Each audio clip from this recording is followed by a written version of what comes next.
My dear lovelies, welcome back to V Vidyarthi. मैं हूं आकांक्षा, आपकी साइंस टीचर, और हम कर रहे थे क्लास 7 का चैप्टर नंबर 8 जो कि हम पूरा फिनिश कर चुके हैं विद आपकी बुक क्यूरियोसिटी के एनसीईआरटी के सॉल्यूशंस के साथ। तो चैप्टर का नाम क्या था भाई? Measurement of time and motion. और हमने समय को कैसे नापा जाता था एंशिएंट टाइम से लेकर आज तक की टेक्नोलॉजी के बारे में काफी कुछ सीख समझ पढ़ लिया था। उसके बाद हमने मोशन के बारे में भी पढ़ा, जो कि यूनिफॉर्म और नॉन यूनिफॉर्म दो तरीके के मोशंस जो होते हैं वो क्या होते हैं, कैसे वर्क करते हैं, हर एक चीज हमने खत्म कर लिया। आई होप आपको सब अच्छे से समझ आ चुका होगा। तो अब ये एक लास्ट चीज रह गई है इस चैप्टर की, जो कि मैं हमेशा कराती हूं। तो भाई आपने करना क्या है, जाना है www.evidyarthi.in पर, डाल देना है क्या class 7 science MCQ book curiosity, और फिर आपने न्यू बुक पे जाना है MCQ में और सिलेक्ट कर लेना है चैप्टर जो कि है 8। यहां पर आपको 2 सेट मिल जाते हैं, एक मैं प्रैक्टिस कराऊंगी और दूसरा आपने खुद से प्रैक्टिस करना है और अपना स्कोर, ऑनेस्ट वाला स्कोर, नीचे कमेंट बॉक्स में मुझे बताना है। तो चलिए आइए सेट 1 फटाफट से सॉल्व कर लेते हैं, देखते हैं क्या क्वेश्चंस आपको यहां पर पूछे गए हैं। मजा आ जाता है MCQ करने में, है नहीं? आता है ना? मेरे को तो बहुत आता है। तो चलिए स्टार्ट करते हैं। What is the primary method used by ancient people to keep track of time? So भाई शुरुआती दौर में, जो पुराने जमाने में जो एंशिएंट पीपल थे, सबसे पहले वाले दौर में, वो समय को कैसे मेजर करते थे ये हमें बताना है। तो मैकेनिकल क्लॉक्स तो भाई थी नहीं, क्वार्ट्ज क्लॉक्स भी थी नहीं, एटॉमिक वाइब्रेशन भी थी नहीं, ये सब लेटेस्ट टेक्नोलॉजी है। तो भाई पहले नेचुरल साइकिल जैसे कि सन और मून को ऑब्जर्व करते थे, उनकी शेडो बनती थी, उस हिसाब से टाइम को मेजर किया जाता था, जो कि चैप्टर में हम अच्छे से पढ़ चुके हैं। अब question number 2, which devices uses the shadow of an object to measure time? कौन सा ऐसा डिवाइस बनाया गया था जो शेडो को इस्तेमाल करता था टाइम बताने में जब सनलाइट होती थी? तो वो था सनलाइट में sundial। इसी के साथ question number 3, how does floating bowl type water clock measure time? जो फ्लोटिंग बोल वाला एक क्लॉक बनाया था, जिसमें एक बड़े से कंटेनर में अंदर छोटा सा एक बोल रखते थे बीच में होल करके, और पानी भरता जाता था उसमें धीरे धीरे करके, क्योंकि बड़े वाले बोल में वाटर फिल होता था, और जैसे ही वो छोटा वाला बोल पूरा डूब जाता था तो इससे टाइम मेजर किया जाता था। सो भाई यहां हम क्या मार्क करेंगे? बाय अ बोल, वो वाला छोटा बोल जो डूब जाता है पानी के अंदर बड़े वाले बोल में। What is the function of markings of a candle clock? अब जो कैंडल क्लॉक होती थी उस पे जो मार्किंग्स लगाई जाती थी, उसका फंक्शन क्या था? वो इंडिकेट करता था टाइम, जैसे जैसे वो कैंडल बर्न होती चली जाएगी। Next question number 5, what is the world's largest stone sundial called? तो भैया लार्जेस्ट स्टोन सनडायल जो है वो जयपुर में जंतर मंतर में है, जिसका नाम है सम्राट यंत्र। सम्राट मीन्स बहुत बड़ा, यंत्र समय नापने के लिए एक बहुत बड़ा सनडायल है वहां पर।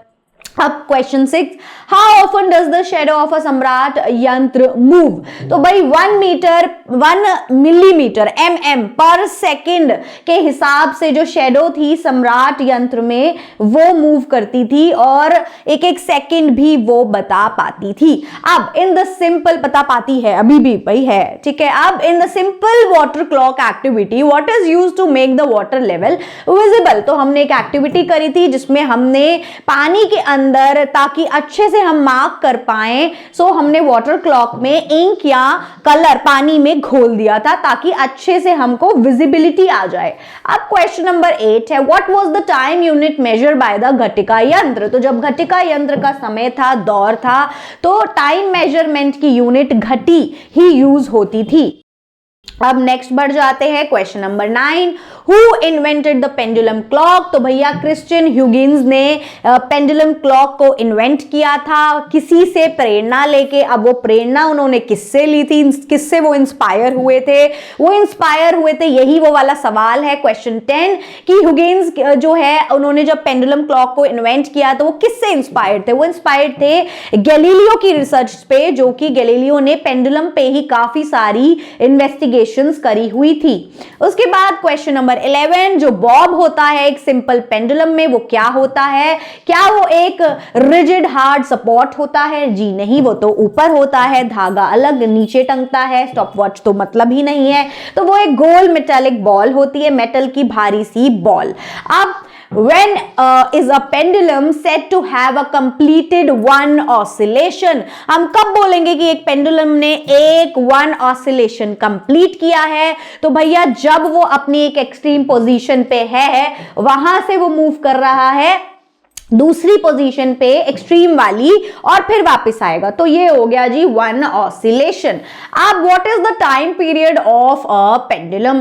तो भाई टाइम पीरियड को हम कैसे डिफाइन करेंगे एक पेंडुलम का, कि अगर एक पेंडुलम कितना समय लेता है एक ऑसिलेशन कंप्लीट करने में, ये हम पढ़ चुके हैं चैप्टर में ऑलरेडी डिटेल में। अब in activity 8.2 how is the time period of a pendulum calculated? आपने एक बुक में एक्टिविटी करी थी 8.2, जिसमें हमने क्या किया था, डिवाइड किया था टाइम को 10 ऑसिलेशन से बाय 10। तो यही हमें बताना है कि हमने इस तरीके से उस एक्टिविटी में कैलकुलेट किया। अब क्वेश्चन नंबर 15, अगर एक्टिविटी आपको नहीं अभी ये समझ आई, पता नहीं लगी है, तो उसकी वीडियो ऑलरेडी आ चुकी है, जाकर देखकर आइए, समझ आ जाएगा डिटेल में, तो आप ये आंसर्स अच्छे से दे पाएंगे। सो अब क्वेश्चन नंबर 15 क्या है? What factor affect the time period of a simple pendulum? So जो सिंपल सा पेंडुलम होता है, तो उसके टाइम पीरियड में फर्क कब आएगा? जब उसका बॉब बदल देंगे? ऐसा नहीं। तो मास ऑफ द बॉब, मतलब वेट जो है बॉब का वो कम ज्यादा होगा, उससे फर्क पड़ेगा, लेंथ ऑफ अ स्ट्रिंग से पड़ेगा, कलर ऑफ द बॉब से पड़ेगा, या किस तरीके का हम थ्रेड इस्तेमाल कर रहे हैं उससे। तो भाई यहां पर करेक्ट ऑप्शन है कि जो लेंथ होती है स्ट्रिंग, उससे इफेक्ट आता है, पेंडुलम का टाइम इंटरवल चेंज हो जाएगा। अगर हम लंबा थ्रेड लेंगे तो वो टाइम इंटरवल इंक्रीज हो जाएगा, ज्यादा टाइम गैप आएगा। अगर छोटा सा होगा तो वो जल्दी वन ऑसिलेशन कंप्लीट कर लेगा, सिंपल सा फैक्ट है। अब next question number 16, what remain constant for pendulum of the same length at a given location? अब मान लो कि 2, 3, 4 अलग अलग तरीके के पेंडुलम हैं, और उसमें कोई चीज क्या हम कांस्टेंट रखें कि जो है मतलब क्या चीज कांस्टेंट रहेगी? अगर सभी पेंडुलम के जो थ्रेड्स होंगे वो सेम लेंथ के होंगे, तो हमें सेम क्या मिलेगा? उन सभी का सेम हमें टाइम मिलेगा, यानी कांस्टेंट टाइम पीरियड हमें मिलेगा, हम कैलकुलेट कर पाएंगे। What is the SI unit of time? तो जी सेकंड्स होती है एसआई यूनिट ऑफ टाइम। ठीक है, नेक्स्ट अब यहां पे how many seconds are in 1 minute? ये तो हम बचपन से करते आ रहे हैं, अगर किसी को अभी भी ये नहीं पता है तो हाउ डम वी आर, ऐसा है एक्चुअली में। सो भाई ये सबको पता होना चाहिए कि 1 मिनट में 60 सेकंड होते हैं, बड़ी ही सिंपल सी ये बात है।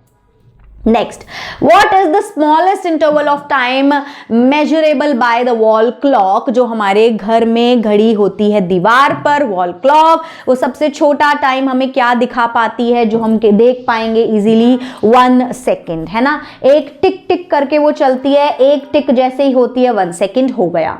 अब जो हमारी स्पोर्ट्स वाली वॉच होती है, जो स्टॉप वॉच होती है, ठीक है, तो भाई उस तरीके के यहाँ कोई भी टाइम कीपिंग डिवाइसेस होते हैं जो बड़े ही फास्टेस्ट होते हैं, सबसे फास्टेस्ट, तो वो कितना टाइम मेजर कर सकते हैं? 1,000th of a second.